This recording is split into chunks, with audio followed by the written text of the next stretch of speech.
और बहुत बड़ी खबर इस वक्त आ रही है। आपको बता दें कि इजराइल के वजीर आजम बेन्यामिन नेतन्याहू बाल बाल बचे हैं। जी हां, बहुत बड़ी खबर आ रही है। ईरान के हमले में बाल बाल बचे हैं बेन्यामिन नेतन्याहू, जो बड़ी खबर इस वक्त निकल कर आ रही है। दरअसल आपको बता दें कि रात के 3 या सवा 3 बजे थे, नेतन्याहू अपने दफ्तर के नीचे इंतहाई खुफिया तहखाने में अपने चंद जंगी काबीना की वुज़रा और अहम ओहदेदारों के साथ खास मीटिंग कर रहे थे।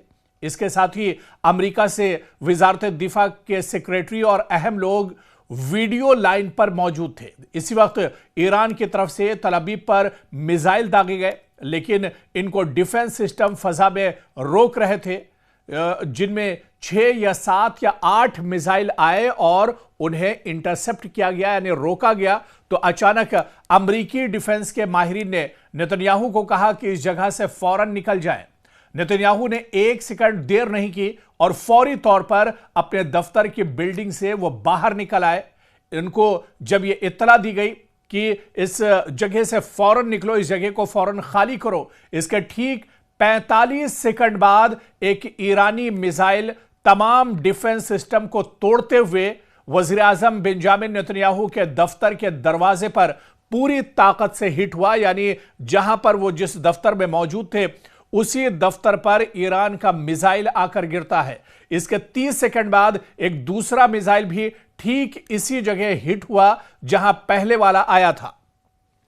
और देखते ही देखते बेन्यामिन नेतन्याहू के दफ्तर के आसपास धुएं के बादल हर तरफ छा गए। यह इलाका पहले ही हाई सिक्योरिटी जोन है, दूर दूर तक कोई प्राइवेट इंसान मौजूद नहीं होता है। इसके बाद 1-2 मिसाइल मजीद आए जो इंटरसेप्ट हो गए, और इस वक्त मिसाइल हिट होने का जो रेशियो था वो 17.3% था, और इसी ने नेतन्याहू के इस मकाम को हिट किया जहां नेतन्याहू पहले से मौजूद थे।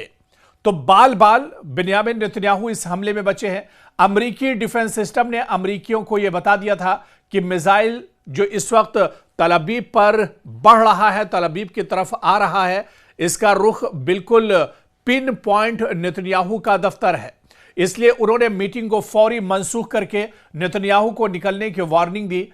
अमेरिकियों को खदशात दुरुस्त साबित हुए और इनमें 2 मिसाइल दरअसल उसी ऑफिस पर आकर गिरे जहां पर बेन्यामिन नेतन्याहू सिक्योरिटी फोर्सेस के आला हुक्काम के साथ दरअसल एक मीटिंग कर रहे थे और अभी तक के जो मौजूदा हालात हैं उस पर बातचीत कर रहे थे उनसे ही। लेकिन इस हमले से दरअसल इतना तो यह जरूर साबित हो गया, बेन्यामिन नेतन्याहू इस हमले में बाल बाल बच गए, लेकिन इस हमले से यह जरूर साबित हो गया कि अमेरिका को या अमेरिका में जो एजेंसियां हैं उनको मिसाइल के टारगेट का पता 8-9 मिसाइल एक तरह से पता चल गया, और 8-9 मिसाइल तल अवीव पर आने के बाद दरअसल ये पता चल पाया है। जब लगातार ये मिसाइल ईरान की तरफ से दागे गए, लेकिन अमेरिका की जो डिफेंस सिस्टम है या वहां की जो एजेंसी है, उसे भी इस हमले के बारे में 8-9 मिसाइल आने के बाद एक तरह से पता चला। लेकिन इतना जरूर है कि इस हमले से ईरान दरअसल जानता था और उसे बेन्यामिन नेतन्याहू का जो लोकेशन है वो एक तरह से पता था कि बेन्यामिन नेतन्याहू इस वक्त कहां पर है, वो क्या कुछ कर रहे हैं, उनके साथ कौन कौन मौजूद है। और दरअसल उसके बाद ही ये लोकेशन कंफर्म होने के बाद 2 मिसाइल ने अपना टारगेट दरअसल हासिल किया। ईरान को इतना पता है कि बेन्यामिन नेतन्याहू कहां है, क्या कर रहे हैं, यानी बेन्यामिन नेतन्याहू का जो लोकेशन है वो एक तरह से ईरान के पास है। ईरान को इसके बारे में जानकारी है। जिस तरह से पिछले 1 हफ्ते से कोई जानकारी बेन्यामिन नेतन्याहू की नहीं मिल पा रही थी कि वो आखिर कहां पर है, उसके बाद वो एक तरह से सोशल मीडिया के जरिए से अपने वीडियो शेयर करते हैं, ट्वीट के जरिए से एक तरह से वो सामने आने की कोशिश करते हैं।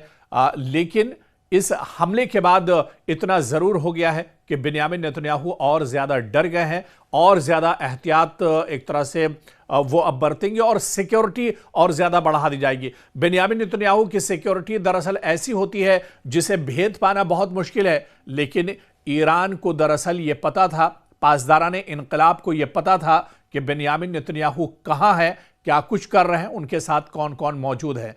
और जिस तरह से अब ईरान ने कसम खाई है कि जब तक ईरान के supreme leader ayatollah Ali Khamenei की शहादत, अली लारिजानी की शहादत या इसके अलावा दूसरे जो लीडर शहीद हुए हैं इस जंग में, उनका बदला जब तक नहीं लिया जाएगा तब तक वो अब एक तरह से सुकून से या चैन से बैठने वाले नहीं हैं। और यही वजह है कि अब ईरान ने अपने हमलों की शिद्दत भी एक तरह से और ज्यादा बढ़ा दी है।